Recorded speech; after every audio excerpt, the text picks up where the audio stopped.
Now, the first thing to understand is if you've moved away from Thailand as a young child, you still remain a Thai citizen.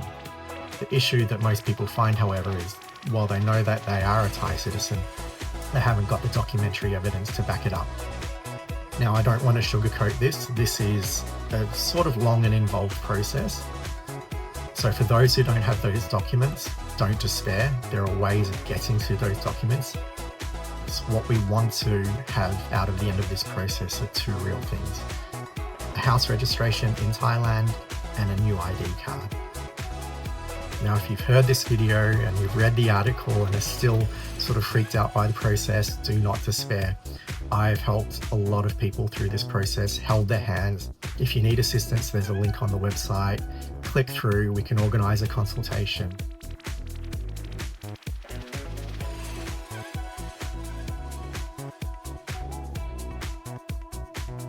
Hi everyone, Chris Larkin here, founder of the Thai Citizenship website. Today I want to make a little video for people who have moved away from Thailand and are looking to come back and reclaim their Thai nationality.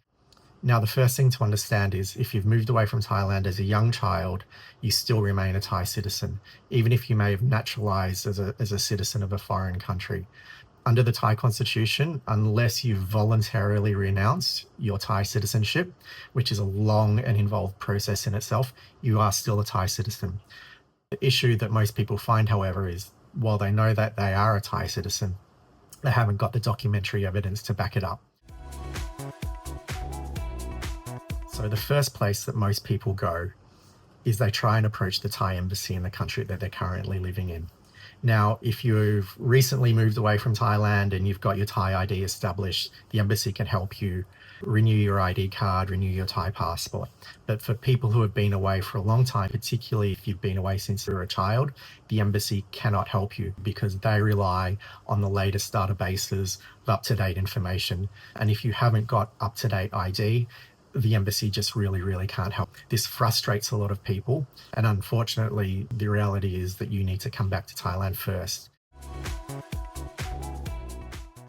Now, I don't want to sugarcoat this. This is a sort of long and involved process. There's a lot of proof, a lot of paperwork that you need to provide, but at the end of the day, it's not a difficult process when you boil it down to its fundamentals. So, as I said earlier, you remain a Thai citizen. You are just a Thai citizen without any valid up-to-date ID.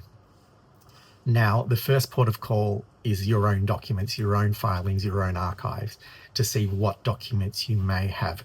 Now, for many people, if you're born in Thailand, you will definitely have your Thai birth certificate. Thai birth certificate will have a lot of critical information on it. It'll have your name spelt in Thai. It will likely have an ID number, and it will have, for sure, the district office that your birth was first registered at. Also, for many people, they may have a copy or an old copy of their house registration. In Thai, it's known as a tabian ban, and they may have an old Thai passport from when they were a child. All this documentation is critical, it's important, you need to hang on to it, and you need to use this as a reference going forward. So for those who don't have those documents, don't despair. There are ways of getting to those documents, and I'll take you through those now. So if you haven't got access to your Thai birth certificate, the first port of call is the district where you think your Thai birth was registered. For most people, they have a rough idea. They know what hospital they were born at. Their parents probably know and have told them.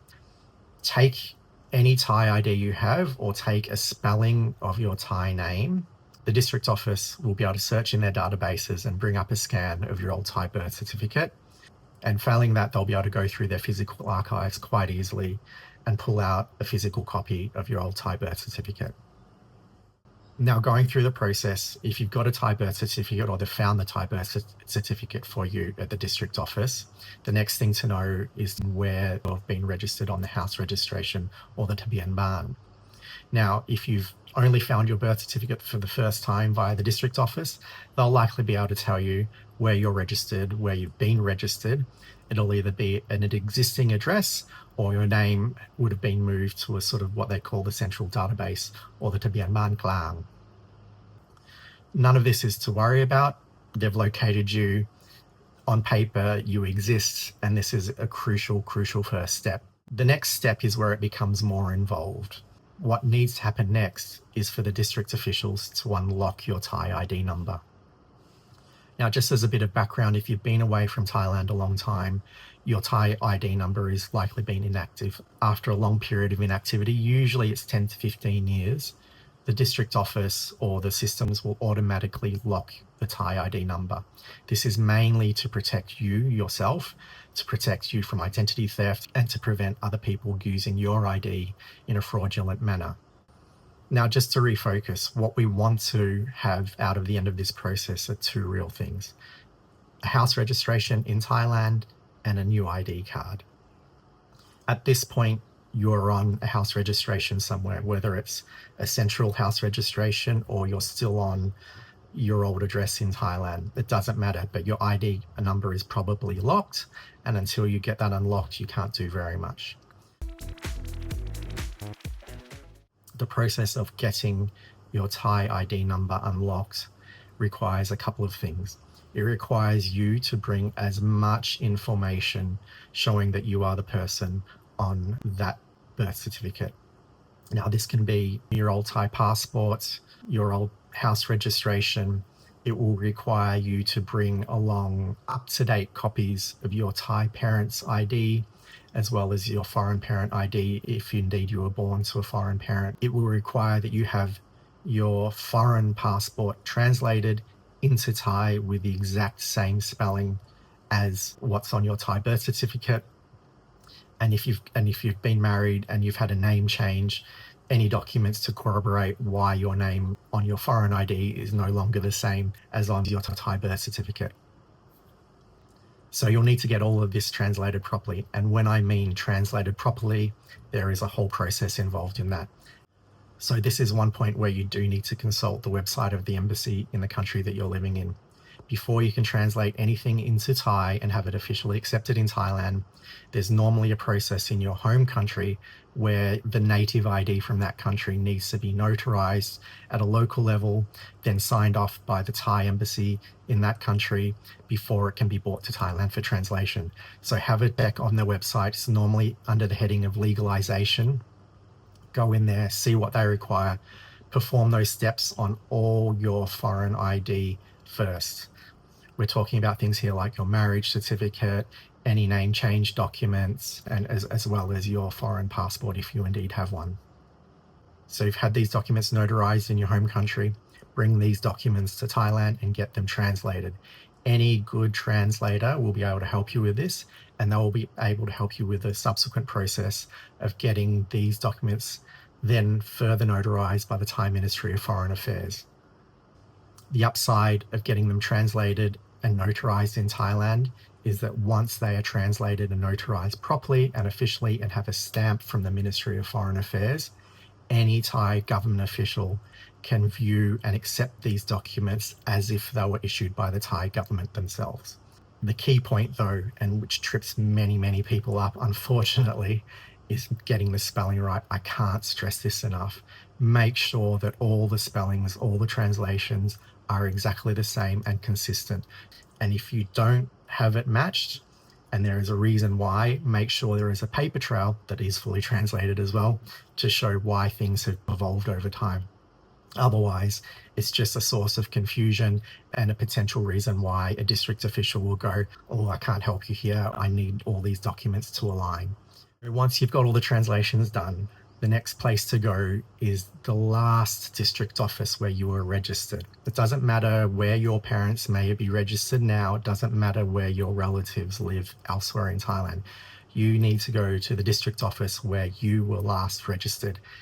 Whether it's 15, 20 years ago, however long you've been away from Thailand, you need to go back to that district office because only they have the power to unlock your ID number. Now, you're going to need to liaise with them in advance before you go. It's going to be a process of letting them know what you want to do, that you're coming, when you're coming, so that they can set up a time to go through the process of unlocking your ID number. Now, the process of unlocking your ID number is pretty straightforward when you think about it. The district official will need to see all your corroborating evidence, the stuff I've just told you about, and they'll need, in most cases, a couple of witnesses.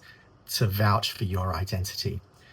So the people who you need to vouch for you, the identity of these people is very important.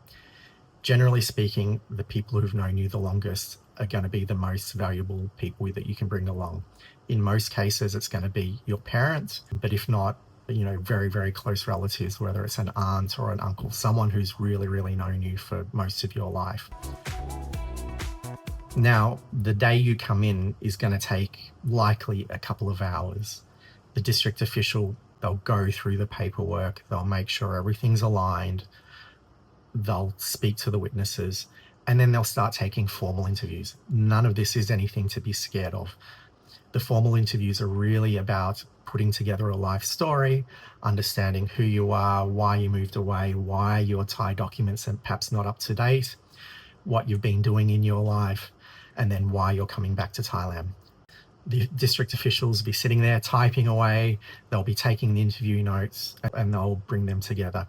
Now, either on that day or maybe they'll ask you to come back a couple of days later, they'll have produced the paperwork, they'll ask you to sit down and go through it and check it line by line to make sure that the story is recorded as you said it, to make sure that there's no spelling mistakes, there's no issues, and there's no inconsistencies with the documentation and the whole story overall.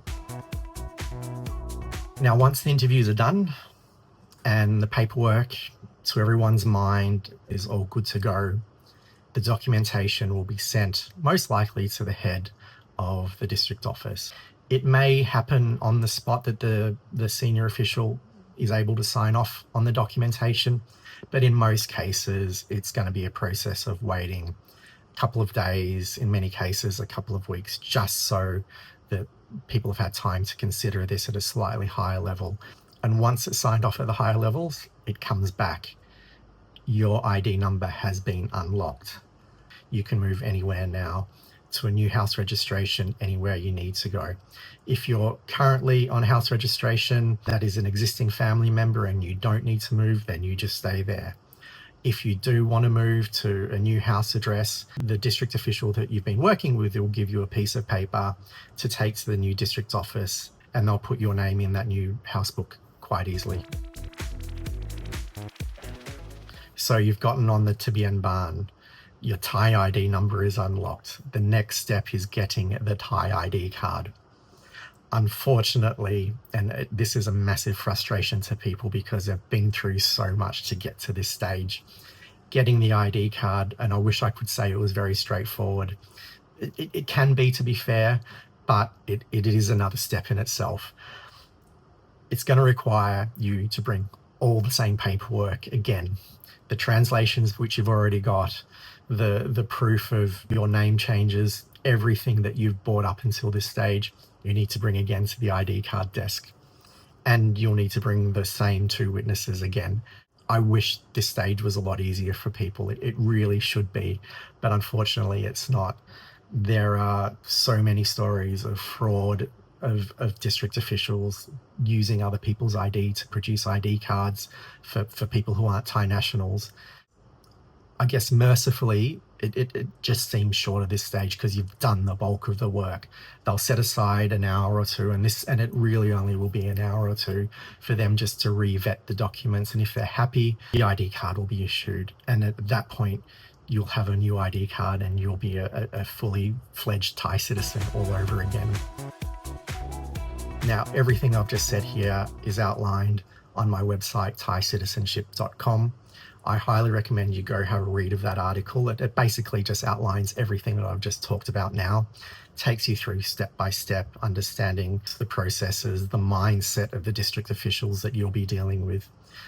Now, if you've heard this video and you've read the article and are still sort of freaked out by the process, do not despair. I've helped a lot of people through this process, held their hands, dealt with the district officials, took them through the process, helped arrange all the background stuff, whether it's the translations, the legalizations, all of that. If you need assistance, there's a link on the website. click through, we can organize a consultation, we can go through the documentation that you have, we can figure out a game plan, we can strategize, we can do the liaison with the Thai district office for you, we can do a lot of background research, the investigative work that you might need to do at the beginning, just to make sure that the process is as painless and hassle-free for you as possible.